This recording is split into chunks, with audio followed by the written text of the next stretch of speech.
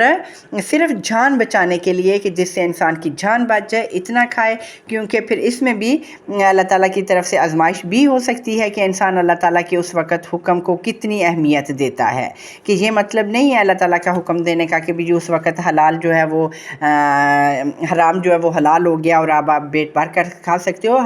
حرام تو حرام ہی ہے لیکن صرف جان بچانے کی خاطر. تو اس سے ہمیں یہ بھی معلوم ہوتا ہے کہ دیکھیں انسانی جان کتنی قیمتی ہے کہ جان بچانے کے لیے اللہ تعالیٰ نے حرام کھانے کی بھی اجازت دے دی. اس لیے انسان پر لازمی ہے کہ وہ اپنی جان کی حفاظت کرے، خواہ مخواہ اپنے آپ کو مشکلات میں نہ ڈالے. اور آیت نمبر 174 میں اللہ تعالیٰ کی نازل کردہ کتاب کو چھپانے اور اس میں تبدیلی کرنے اور اس کی غلط تفسیر بتانے اور پھر اس پر معاوضہ لینے کا ذریعہ بنانے والوں کی مذمت کی گئی ہے.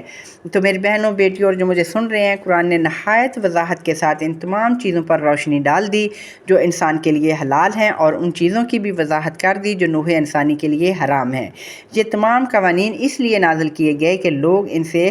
رہنمائی حاصل کریں اور اللہ کے مقرر کیے گئے حکموں کے مطابق عمل کریں. اور ہر شخص تک سچے اور اٹل حکموں کو پہنچانے کی کوشش بھی کرنی چاہیے تاکہ لوگ اپنی زندگیوں کو سنوار سکیں. اور جو لوگ اصل حکم کو الٹ پھیر کر کے لوگوں کی مرضی کے مطابق کچھ معاوضہ لے کر بات کو یا حکم کو، اللہ تعالیٰ کے جو حکم ہے وہ بتاتے ہیں، تو وہ خود بھی راہ راست سے ہٹے ہوئے ہیں اور دوسروں کو بھی گمراہ کرتے ہیں. یہ آیت یہود کے علماء کے بارے میں نازل ہوئی تھی، لیکن آج ہمیں بھی اپنا جائزہ لینا ہے کیونکہ قرآن پاک قیامت تک کے لوگوں کے لیے ہے. تو پھر آیت کے آخر میں ان لوگوں کی سزا بتائی گئی ہے کہ ایسے لوگ اپنے پیٹ میں آگ بھر رہے ہیں اور تھوڑی سی دنیا کے لیے اپنی آخرت برباد کر رہے ہوتے ہیں. اور ایسے لوگوں کی مزید پھر سزا کا ذکر اللہ تعالیٰ نے فرمایا ہے کہ جو کتاب کا علم دے رہے ہوتے ہیں، یعنی علماء اکرام. ان پر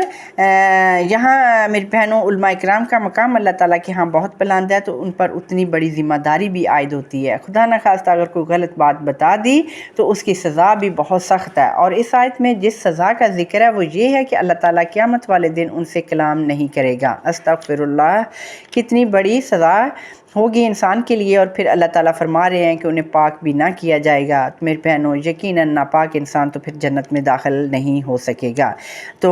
اس آیت سے ہمیں یہ معلوم ہوا کہ حق بات کو چھپانا، سچ کو ظاہر نہ کرنا، سچ باتوں کی غلط تفسیر کرنا اور اللہ تعالیٰ کے احکام کو غلط رنگ میں ظاہر کرنا کتنا بڑا جرم ہے. تو ایسے لوگوں کے لیے دردناک عذاب ہوگا، نہ صرف جسمانی بلکہ روحانی بھی.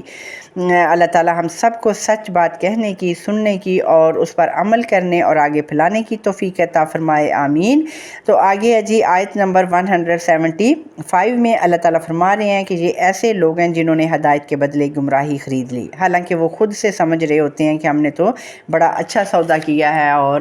بڑا فائدے کا مال و دولت بھی اکٹھا کر لیا ہے. لیکن قرآن مجید بیان کرتا ہے اس سودے میں انہوں نے سب کچھ کھو دیا. انہوں نے ہدایت کو قربان کر کے گمراہی خریدی ہے، آخرت کے بدلے دنیا کو پسند کیا، روشنی چھوڑ کر تاریکی میں پناہ لی ہے. تو میری بہنوں غور کرنے کی بات ہے اور فکر کی بھی کہ اس سے بڑھ کر اور کون سا خسارے والا سودا ہوگا. حق کو چھپانا، اللہ تعالیٰ کے احکام کو غلط رنگ دینا اور حق فروشی کی تجارت کرنا کتنا بڑا جرم ہے. اللہ تعالیٰ ہم تمام مسلمانوں کو ایسے جرائم سے محفوظ رکھے، آمین. اور آگے رکوع کے آخر میں جی آیت نمبر 176، اس میں اللہ تعالیٰ فرما رہے ہیں یہ سب کچھ اس لیے ہوا کہ اللہ نے حق نازل کیا اور انہوں نے حق میں اختلاف کیا. اور اختلاف کیوں کیا؟ صرف ضد، ہٹ دھرمی اور حسد کی وجہ سے. تو میری بہنوں، بیٹی اور جو مجھے سن رہے ہیں، جب انسان کسی سے محض ضد اور حسد کی وجہ سے دشمنی کرتا ہے تو دشمنی میں اتنا آگے نکل جاتا ہے کہ اپنی دنیا اور آخرت تباہ کر بیٹھتا ہے. تو میرے بہنوں جب حق سامنے آ جائے، سچی بات واضح ہو جائے، پھر کوئی ضد نہیں، کوئی انا نہیں، بس اس صفت کو اپنائیں، سمعنا و اطعنا، کہ یعنی اے اللہ ہم نے سن لیا اور مان لیا، تو پھر انشاءاللہ ہم امید رکھتے ہیں کہ اللہ تعالیٰ ہم سے راضی ہو جائیں گے اور اللہ تعالیٰ ہمیں ہماری غلطیوں، ہمارے گناہوں کو معاف فرما دیں گے۔ آمین ثم آمین۔ ربنا تقبل منا انک انت السمیع العلیم وتب علینا انک انت التواب الرحیم۔ صلی اللہ تعالیٰ علی خیر خلقہ محمد وآلہ وصحبہ اجمعین برحمتک یا ارحم الراحمین۔ آمین ثم آمین۔